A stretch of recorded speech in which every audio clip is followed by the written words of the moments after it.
Marvel Rivals might have accidentally just made the PvE game I would rather play than the normal hero shooter we already have. And the more I played, the more I realized that the higher you climb in the difficulty, the more the cracks in the system start to appear. This time around, we got better progression and more defined classes. But like I said, as you climb higher and higher in the difficulty, the cracks start to appear in the forms of balance and meta problems. It's very similar to the old PvE mode that if you play that at all. The power fantasy that is so much fun in Marvel Rivals playing as a hero with proper progression and systems around it is something that I would definitely love to see. For those who haven't played the previous PvE mode, no worries, I'll very quickly catch you up to speed. Otherwise, if you played the previous PvE mode, you might want to skip to the next chapter on the timeline because you already know what's going to happen. So the PvE mode is mostly going to be split into two things. Number one, it's going to be split into difficulty normal to extreme. That's three kind of difficulties. Then option number two, it's going to be extreme 1 to 160. Okay? In the first type, you're gonna run a gauntlet of enemies that you work up to a final boss. It's kind of basically the tutorial for the rest of the mode. And in the second type, you will defend an area for 4 waves, with the final wave being a boss fight itself. The maps for Extreme 1 to 160 are gonna be randomized, both for the regular wave defense and for the final boss round. So the result is gonna be, it doesn't feel super repetitive because you constantly switch maps, and you don't really know what the next map is going to be because it's random. And slowly I kind of find myself having more and more favorite maps and favorite bosses to fight against, which is pretty cool if I'm being honest. So for this mode you can play as 6 different characters. You can play as the Punisher, Squirrel Girl, Moon Knight, Blade, Refi, and Thor, with actual Moon Knight and Squirrel Girl being the new arrivals, which they didn't exist in the previous mode. Each one of those heroes can be leveled to gain perks and items to make you even stronger to be able to fight the next and stronger difficulties. The big shift this time around was for a more permanent build rather than playing for RNGs to give you the cards that you wanted in order to have a certain build. In the same breath, the roguelike aspect has been almost removed, I would say. I personally don't really mind that it's been removed. I like it better this way, but I'm sure other people will like it less for that. Instead of being the main things they used to be, cards now provide you a small attack or defense increases, and they can only be gained at a rate of 1 per round. And to be fair, there were plenty of times that I forgot to pick a card. I didn't even notice that I didn't pick a card, and I just didn't notice the difference. Like, it's nothing that's major. It's nice. It's a bonus, but it's not make or break. Instead, your build is gonna be slowly built across 60 levels, where each one of those levels is gonna give you 1 point to sink into a tree that you get to pick out of 2 types of builds that they used to be in the card. So it used to be red versus blue. Now it's brownish orange versus blue. The same concept though, just 2 different skill trees. I had a metric ton of fun trying to figure out all the builds that you can play as I was leveling up my characters, but that's pretty much until you hit your level 60. It's kind of a brick wall. We're going to talk about the difficulty in a little bit because I still want to finish exploring the progression that we have this time around. The shiny new thing is going to be items. We didn't have that in the previous mode. This time, when you kill enemies, there's a chance for loot to drop. And if you go past difficulty 70, you can even unlock a skill that allows you to increase the drop rate for the items from non-bosses enemies. And you can also increase the rarity, but it only applies to the difficulty that you're currently playing at, your highest difficulty that you currently have. The items themselves are not going to change the way you look. It's still going to be the same thing with skins applying, just like in the regular mode. It doesn't change that. They only change the stats on your hero. Some stats can be very simple things like damage or health, while other things can be like hero-specific stats, like increasing the amount of pellets in every shot of the Punisher's shotgun. Things like that. The gear can be ranged from level 1 to 60, with a few rarities, legendary being the highest one. Obviously that's the one you want all the time. Farming out the gear while I was playing or maybe even crafting it through a very dedicated crafting menu with a lot of filters and very nice things to it. I got a lot of Maplestone nostalgia vibes from it. I even used to farm like so many hours that my forearm hurt, and yes, my forearm pain came back, which is kind of I don't know, it's stupid to say that, yeah, I got my pain again, but it was that good that I played it so much that I even delayed making this video by a few days because I was having so much fun farming in the game mode. And finally, there's a very small page. They used to call it Arcana. I think recently, like yesterday, they launched a patch that named it to Realm, I think. This is the page where you can basically level up your drop rate, your rarity, your health, and a bit of damage. Nothing crazy. The max level on that is going to be 20. So how does this game mode play? Well, like I said, it's a ton of fun. There are a nice amount of interesting builds that you can try out, which are going to help with defining classes even better than they did in the previous mode. So Punisher is going to be a god at killing bosses, right? Moon Knight with his Ankhs seems to be an insane mobber. Just you can AFK in the center of the map. It's so much fun to use him. In fact, most of the time I played in this game mode was on him. Specifically with what I call the safe zone build, where you basically place your Ankhs in like all around you in what I would call like a pentagram or something like that.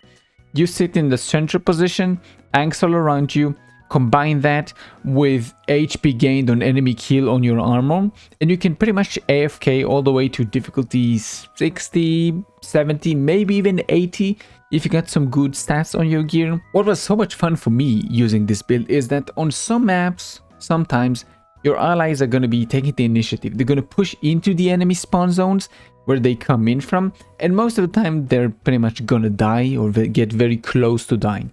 And here is where the build comes into effect, because even if you don't kill anything right on the spot as everything spawns in, your allies are going to be having fun, and then eventually they're going to be overwhelmed by the enemies. So what they can do, they can simply step back into the zone, and all the flying blades everywhere are going to take care of everything. It's very enjoyable. You can just watch something on the other screen. You're going to still farm experience. It's kind of like watching kids playing in the sand while you're sitting back like in the shade drinking something nice. As you level and grind more and more, you eventually find yourself at probably around difficulty 60. And that's pretty much the point that I want to make about the difficulty. This is where things start to become a little bit more interesting, shall we say. It's very similar to the previous problems I had with the PvE mode, okay? Every enemy is going to be SpongeBob SquarePants. They all soak up an insane amounts of damage before they go down. Even at legendary level 60 gear with maybe 30k gear score, you're just gonna, I don't know, just dump so much damage into them. It's gonna be insane. They're gonna kill you in maybe 2 or 3 hits, which is gonna be less than a second if you stand somewhat near a close group of enemies, something like that. So it's very dangerous for you, but not for the enemies. That's what I'm saying. Now, this is only true if you don't know the secret sauce, so to say, so to speak. The one stat that's actually going to make your jaw drop once you see the big change in damage. It's pretty much just precision damage. The difference is going to be between making 100k damage per shot to making 10 to 20 million damage per hit. That's the difference. Once you get some of this, everything starts to become a little bit more fun again. Until you reach maybe like the high 100, 110, 120, something like that. Then it becomes sort of a slug again until you're gonna eventually, I didn't do that like until now and have like maybe 40 hours in the mode, until you eventually max out your items, right? And you have like your perfect stats, whatever you need for your own build, which again, it's gonna very much depend on your luck. Like, do you have good luck, so good items are gonna drop for you? Maybe if you don't, then you're gonna have to farm more, kind of like me. So it's very, very RNG-ish. You can be very quick or very fast about it, but it's the same idea. You gotta have like maxed out perfect items in order to go above like 120-ish, something like that. Efficiently, that is, yeah. You can farm it even with 0 damage because you can pretty much just like kind of a, you know, it's about survival. So even if you do 1 damage, there's no timeline. You can just do whatever you want and wait. You don't have a timer. Nobody's like clocking you in. So just survive and you'll win. That's it. Because of that, and because of some testing I've done, my recommendation to you would actually be to just keep failing at around difficulty 80, because above level 75 you're gonna get constantly like 100%. You're gonna get level 60 gear, right? 70 you still get like maybe 20% 60 gear, then 80% 50 gear, and at level 75 and above it's 100% 60 gear. You're not gonna get 50 gear anymore, like at all. So because you get your bonus for rarity only for your highest difficulty that you have unlocked, if you play at level 80 and then you keep failing right as you start the boss, you do all 4 of the survival waves and then you finish off, because don't forget you're gonna get boosted drop rate on top of the rarity only from killing non-boss mobs. So it's not beneficial to you to go kill the boss. Yeah, you're gonna get like 3 or 4. I think at that level, at level 80, you're gonna get 3 legendaries from the boss if I'm not wrong, but it's not worth it, because you can get like 4 in one wave. So why do that, right? So it's pretty much just go restart. It's the perfect way to farm gear if you want to, if you haven't climbed past 80 yet. Also a pretty important thing I noticed, that if you choose to play with teammates, which is mostly what I've done, you will notice that you're mostly going to be the one carrying the team. I don't know why that is, but I mostly noticed that's kind of what happened to me. Like most of the time I did the most damage. Everybody just kind of was either AFKing or doing whatever. So it's kind of counterintuitive. You're going to be having more fun if you play alone than less fun if you play with the team. Unless again you know who the team is, they're your friend or something, then it's going to be fun. Because very simply, when you play alone, everything scales only to you. When you play as a team, it scales up to 4 people together. So everybody has to do their own role, unless you want to carry everybody, which you can do. But, you know, it is what it is. Overall, my problem with the difficulty was there was no challenge. It's pretty much a puzzle. Once you have the correct pieces of gear landing on your character, then you pretty much completed the puzzle. It's pretty clear mechanics-wise. Nothing is pretty much like... It's not complicated. Take example, Kingpin's Mirror World. I think it's called... I don't know what it's called. But basically, he stuns you for a second. He spawns mirror doppelgangers of everybody on your team. If it's just you, it's going to be just you. If it's going to be your whole team, it's going to be your whole team. But it's only you fighting against them, right? And if you don't manage to kill them in time, you're going to get stunned and you're going to get dealt a ton of damage too. And you can only survive that pretty much if you have like above 10 to 20, no, not 20, 10 to 12 maybe K HP, then you can survive the damage. If you don't, then you don't. And it's pretty much just a DPS check, because you have to out DPS the meter on the top of the screen. If you do, great. If you don't, like I said, big damage. Just trying to imagine what would happen if at certain difficulties, as you climb more and more, enemies are going to be introduced to you slowly. So as you climb, there's going to be stronger and stronger enemies that are going to require you to use your builds to the fullest. It's not just going to be about soapiness, yeah, soapiness, I guess, soaking up all the damage and just dishing a ton of damage to you, the player. Then you basically have to just keep running away from the enemies as you kill them. It's going to be a little bit more interesting than that. There's going to be new mechanics. There's going to be more enemies that mean things, right?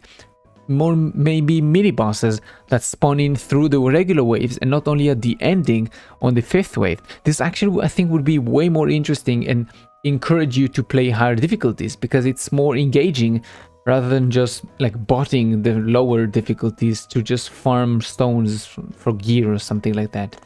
That's what I think. What do you think?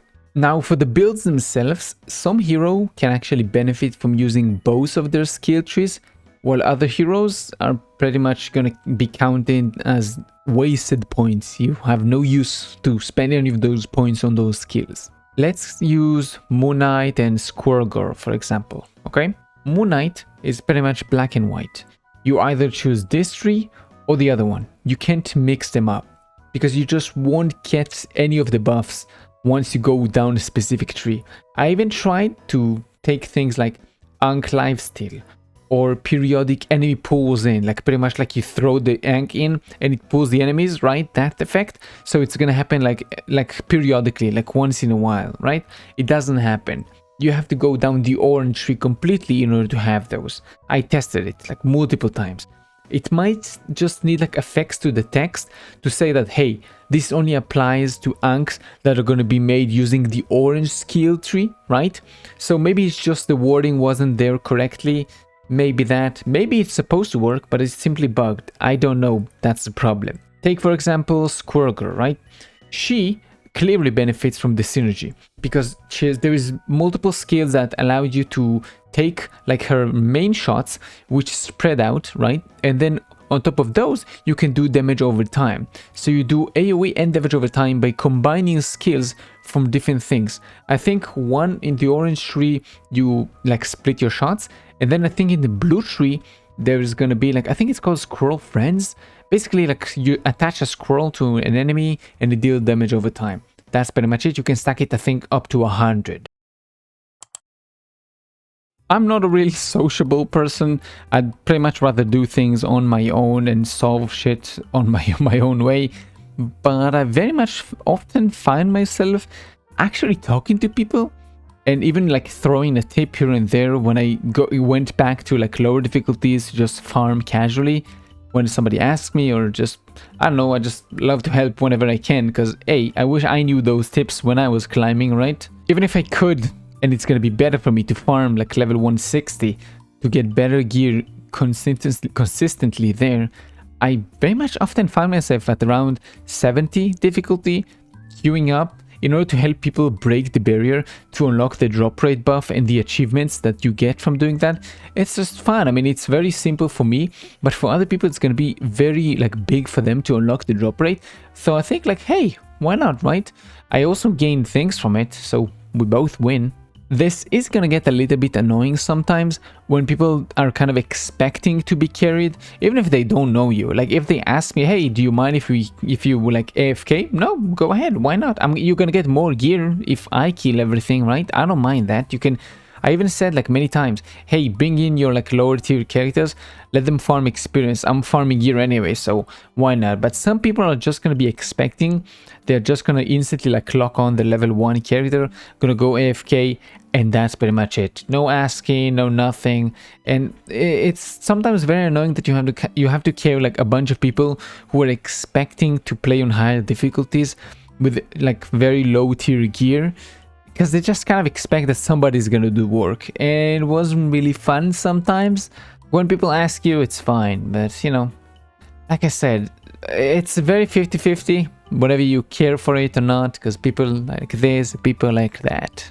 This led to me playing a lot of solo games when I was trying to climb on later on, and it was better than risking to fail on a multiplayer lobby, right? So I just kind of did my own thing, and then once I got to the top, I circled back down, and I'm helping people climb the ladder. Feels great, to be honest. I like very shortly mentioned the whole MapleStory thing, but I gotta mention it here again because I used to do the same thing when I played MapleStory, back when people used to leash from one another XP. It's so much fun to do that, because I love to play games for hundreds and hundreds of hours if they're fun. I love to farm, I love grinding. Like, all my friends know that. I love to grind. It's so much fun. So this game gave me like a lot of nostalgia feelings, and it was so much fun. What I'm trying to say here is that I definitely play a full just PvE game spin-off of Marvel Rivals. No questions asked. This game mode does leave me wanting more in the progression, in the variety department, so everything is not going to be monotone, but the core loop and the gameplay is very enjoyable because they are built on the regular Rivals game, which in itself is a ton of fun gameplay wise, right? Like I said at the start, the power fantasy of playing as a superhero, it feels great in this game. I think the developers really can catch what every hero is and let you play the kit that the hero is, and it feels great to play that. Even if you don't know all the Marvel Rivals hero and you know all the like the basic normie ones, like me, I don't know a lot of them. I know like very like the mainstream ones, and it's fun. It feels connected to the character. All the lore and everything in the game feels connected, right, to the kits themselves, and that's why I love so much about the game. That's why I think this can actually have a lot of potential and can be a ton of fun. Now, excuse me, but I have to actually go farm a little bit more of my Moon Knight to make him maybe even slightly stronger, because you do need to get this precision percentage up. But that's gonna be it. Hope you enjoyed this one. If you did, thank you. If you didn't, let me know why so I can improve this and keep safe and see you in the next one. Bye bye.